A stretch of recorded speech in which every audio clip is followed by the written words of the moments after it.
हाँ, सितंबर 1986 को बॉम्बे से पैन एम 73 फ्लाइट ने टेक ऑफ किया न्यूयॉर्क के लिए।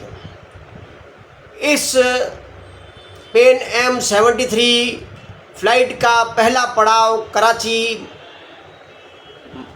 मोहम्मद अली जिन्ना एयरपोर्ट था। यहाँ से कुछ पैसेंजर उतरने थे और कुछ पैसेंजर चढ़ने थे। पैन एम कराची हवाई अड्डे पर, एयरपोर्ट पर लैंड करता है और रनवे पर उसके पास सीढ़ियाँ लगती है और उसका गेट खुलता है।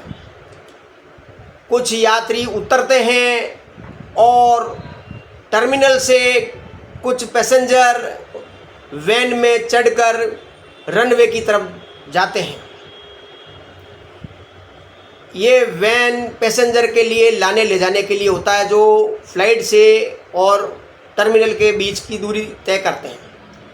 इस वैन के साथ एक अन्य वैन बड़ी तेज़ी के साथ इस वैन से भी स्पीड से रनवे की तरफ बढ़ती है और उसके अंदर से 4 सिक्योरिटी गार्ड निकलते हैं और स्पीड के साथ सीढ़ियों से चढ़ते हुए, छलांगे मारते हुए वो पैन एम फ्लाइट के अंदर एंटर हो जाते हैं।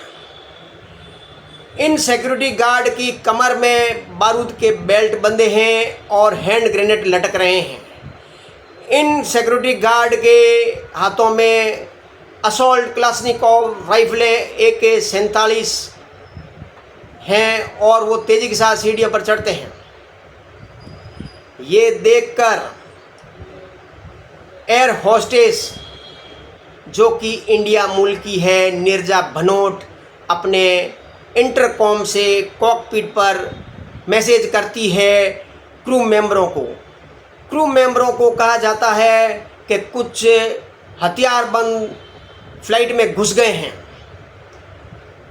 क्रू मेंबरों ने तत्काल इमरजेंसी गेट खोलकर कॉकपिट खाली कर दिया। इन 4 सिक्योरिटी गार्ड को पता नहीं था कि क्रू मेंबर है जो कॉकपिट से चले गए हैं। ये चारों सुरक्षा गार्ड, जो कि सिक्योरिटी के यूनिफॉर्म पहने हुए थे, अल निदाल आतंकवादी संगठन के सदस्य थे और ये अल निदाल आतंकवादी संगठन फ़िलिस्तीन के लिए कार्य करता था। अल निदाल मानता था कि अमेरिका और इजराइल ने उनके देश फ़िलिस्तीन पर कब्ज़ा कर लिया है और ये अमेरिकन टूरिस्टों को पकड़कर उनका किडनैप कर कर साइप्रस ले जाना चाहते थे। फ्लाइट को किडनैप करना चाहते थे, हाईजैक करना चाहते थे। नीरजा भनोट के मैसेज से क्रू मेंबर चले गए थे और अंदर एंटर होते हुए आतंकवादियों ने सीढ़ियों को वहाँ से हटा दिया था और किसी अमेरिकन नागरिक, जो कि एक इंडियन था, राजेश गुप्ता नाम का, उसके पकड़कर वो गेट की तरफ लाए और अपने साथ जो लाउड स्पीकर लेकर आए थे, वो पाकिस्तान अथॉरिटी से कह रहे थे कि उन्हें है जो अमेरिकन्स चाहिए और ये हम प्लेन को हाईजैक करना चाहते हैं। उनको तभी पता चल गया था कि कॉकपिट खाली हो गया है और आतंकवादियों ने पाकिस्तान अथॉरिटी से पायलट की मांग की कि उन्हें पायलट दिए जाएं और वो इस फ्लाइट को पैन एम 73 को साइप्रस ले जाएंगे। पाकिस्तान की अथॉरिटी ने टाल मटोल किया, लंबा खींचने के लिए, उनको परेशान करने के लिए आतंकवादियों को टाइम लिया, ना नुकर करते रहे। और ऐसे में जो अपनी गतिविधियां आतंकवादी चला रहे थे, वो गतिविधियां थी, पीछे जो बैठे थे पैसेंजर उनको आगे लाया गया और आगे वालों को पीछे लाया गया। इस हड़बड़ी में जो क्रू मेंबर चले गए थे, उन्होंने लाइट बंद कर दी थी और इमरजेंसी लाइट फ्लाइट की चालू हो गई थी। काफ़ी अंधेरा हो गया था। नीरजा भनोट ने पैसेंजरों को बाहर निकालने का रास्ता सोचा। इस दौरान आतंकवादियों को ये पता चल गया कि नीरजा भनोट एयर होस्टेस में परसर की पोस्ट पर सबसे ऊंची पोस्ट पर है, उससे कहा कि अमेरिकन सिटीजन्स के पासपोर्ट इकट्ठे कर उन्हें बताया कहाँ हैं। नीरजा भनोट को महसूस हो गया कि ये आतंकवादी अमेरिकन नागरिकों को मारना चाहते हैं, तो उन्होंने अमेरिकन पासपोर्ट को डस्टबिन में डाल दिया और दूसरे पासपोर्ट पकड़ा दिए। जब अमेरिकन सिटीजन्स के पासपोर्ट नहीं मिले तो आतंकवादी और भड़क गए और भड़कते हुए आपस में बात कर रहे थे। तब तक नीरजा भनोट ने इमरजेंसी गेट खोल दिया और पैसेंजरों को बाहर निकालना शुरू कर दिया। पैसेंजर की संख्या 369 थी, जो कि तेजी के साथ बाहर निकल रहे थे। इस हड़बड़ाहट में आतंकवादियों को गुस्सा आ रहा था और पाकिस्तान सरकार उनकी बात नहीं मान रही थी और उन्हें लगा पाकिस्तानी अथॉरिटी कमांडोज इस फ्लाइट में भेजने वाली है। जब उन्होंने गोलियां चलानी शुरू की तो नीरजा भनोट ने आखिरी 3 बच्चों को बाहर निकालने की कोशिश की। जब गोलियां चली तो नीरजा भनोट उन बच्चों के आगे आ गई और आतंकवादियों ने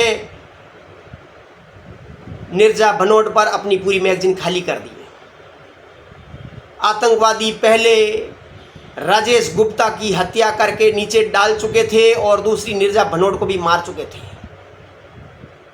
लेकिन नीरजा भनोट ने अपना सर्वोच्च बलिदान दे दिया। अगर वो चाहती कि मेरा क्या जाता है, मैं अपना जीवन पहले बचाऊं, लेकिन उसने ऐसा नहीं किया। उसने अपने कर्तव्यों का निर्वाह करते हुए अपनी जान दे दी, लेकिन लोगों को बचा लिया। 369 लोगों को उसने बचा लिया, क्रू मेंबर को उन्होंने बचा लिया। फिर कमांडोज ने उनको 4 आतंकवादियों को गिरफ्तार कर लिया, जो कि आज भी जिंदा होंगे।